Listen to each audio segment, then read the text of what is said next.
Le conclave est, sans aucun doute, l'un des événements les plus emblématiques et mystérieux de l'Église catholique. Son nom vient du latin cum clave, avec clé, en référence à l'isolement des cardinaux électeurs, enfermés, à clé jusqu'à ce qu'ils aient choisi le nouveau pape.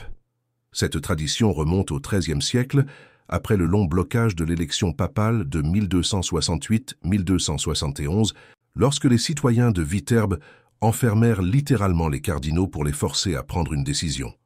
Le rituel du conclave est chargé de symbolisme. Les cardinaux entrent en procession dans la chapelle Sixtine, sous le regard des fresques de Michel-Ange, et jurent un secret absolu sur tout ce qui s'y passe. Ils sont privés de toute communication avec le monde extérieur, sans accès au téléphone portable, ordinateur ou information. Les votes se font sur des bulletins manuscrits, brûlés après chaque scrutin, et la couleur de la fumée qui sort de la cheminée de la chapelle Sixtine, noire pour les votes non conclusifs, blanche pour l'élection, est suivie par des millions de fidèles à travers le monde. L'intention de cet isolement est claire, protéger le processus des influences extérieures, des pressions politiques et des intérêts particuliers, permettant que le choix du pape soit un acte de discernement spirituel et de communion ecclésiale. Cependant, l'histoire montre que, même enfermés, les cardinaux n'ont jamais été complètement immunisés contre les dynamiques de pouvoir. 2. La politique dans les coulisses du conclave au fil des siècles, l'élection papale a été marquée par d'intenses disputes politiques, des alliances stratégiques et dans certains cas des scandales et de la corruption. Pendant la Renaissance, des familles puissantes comme les Médicis et les Borgia ont directement influencé le choix des papes, souvent par des pots de vin et des promesses de postes et d'avantages.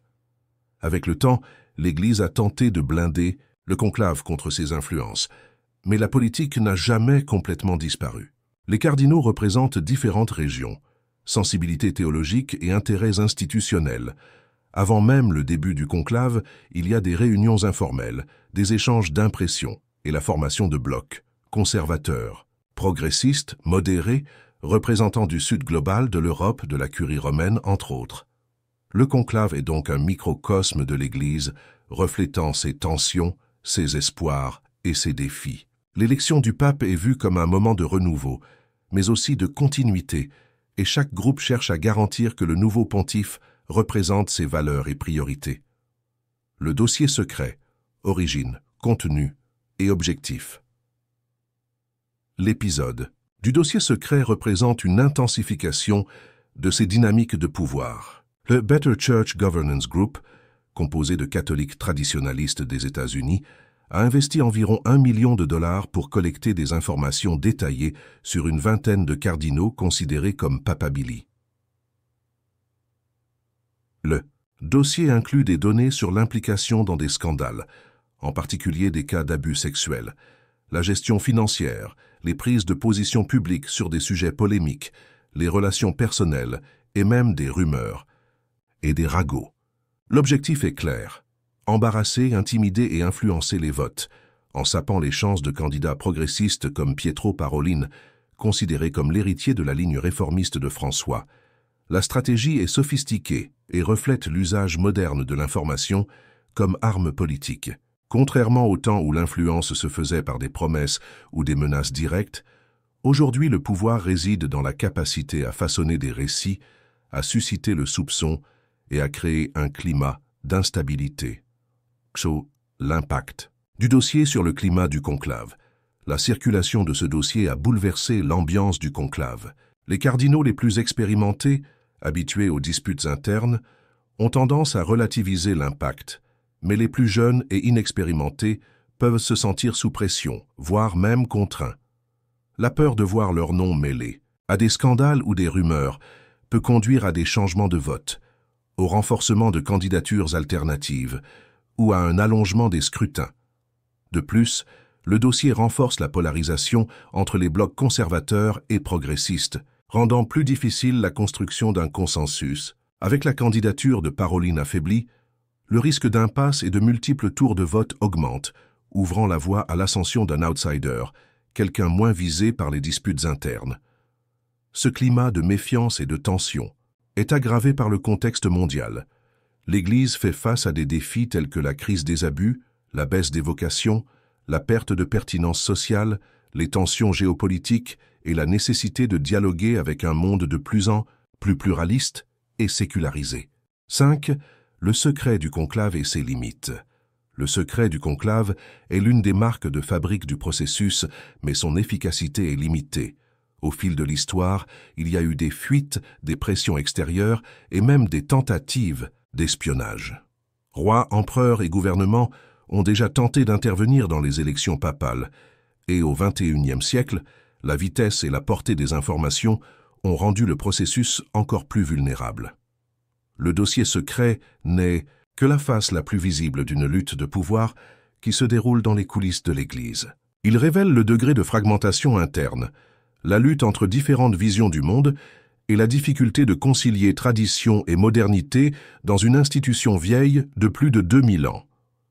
Le rôle des cardinaux, foi, conscience et pression. Les cardinaux sont, en théorie, des hommes de foi, choisis pour leur intégrité morale et leur dévouement à l'Église.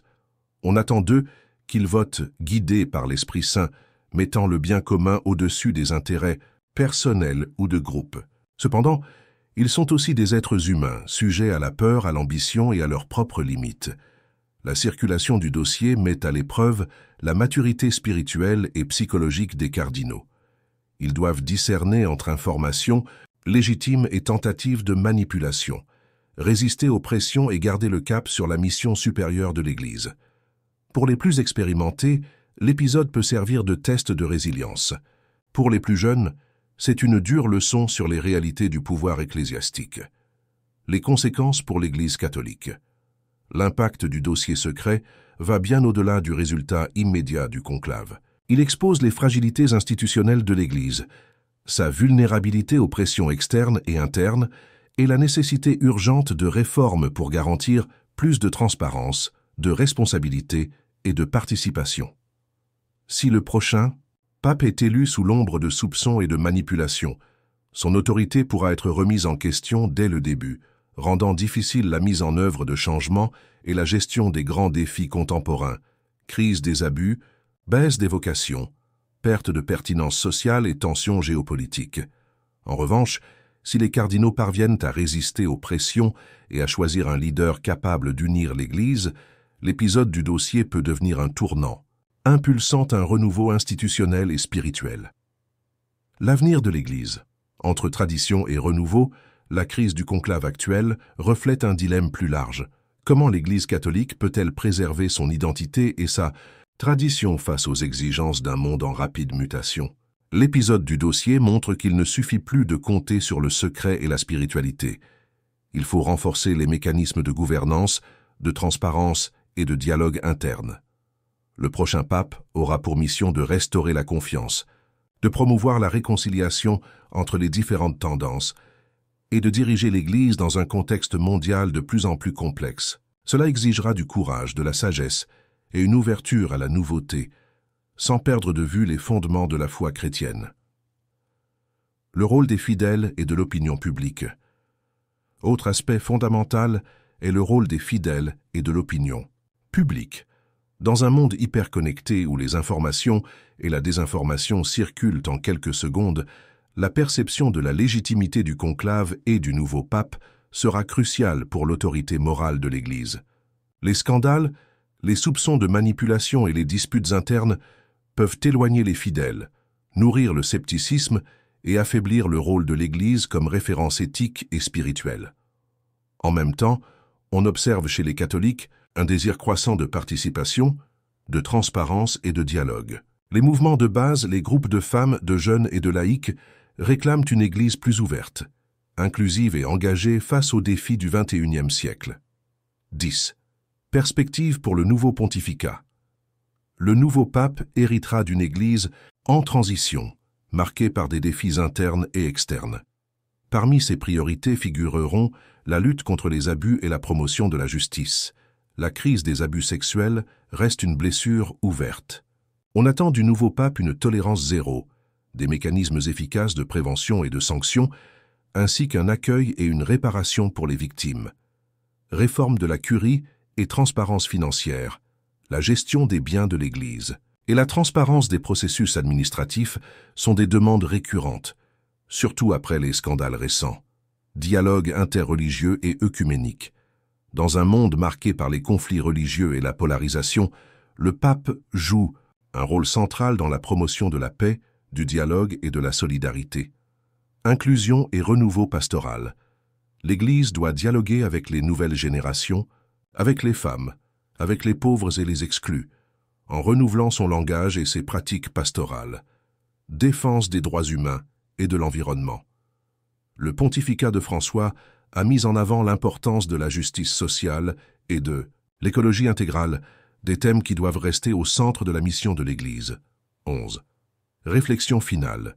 Le conclave de 2025 sera retenu non seulement pour le choix du nouveau pape, mais pour l'épreuve de force qu'il a imposée à l'Église catholique. Le dossier secret est le symptôme des tensions internes, mais aussi un appel à la maturité institutionnelle et spirituelle. La réponse des cardinaux à ce défi sera décisive pour l'avenir de l'Église. S'ils parviennent à dépasser les divisions, à résister à la manipulation et à choisir un leader à la hauteur des défis, l'Église pourra sortir renforcée. Sinon, le risque est un approfondissement des crises et une perte de pertinence sur la scène mondiale. Ce qui est en jeu, donc, ce n'est pas seulement une élection, mais le destin même d'une institution qui, depuis des siècles, influence l'histoire, la culture et la spiritualité de milliards de personnes. Le conclave, plus que jamais, est le miroir des contradictions et des potentialités de l'Église catholique au XXIe siècle. Si vous souhaitez approfondir un aspect particulier, comme le profil des principaux candidats, l'histoire des conclaves les plus controversés ou les défis spécifiques du nouveau pontificat, n'hésitez pas à demander.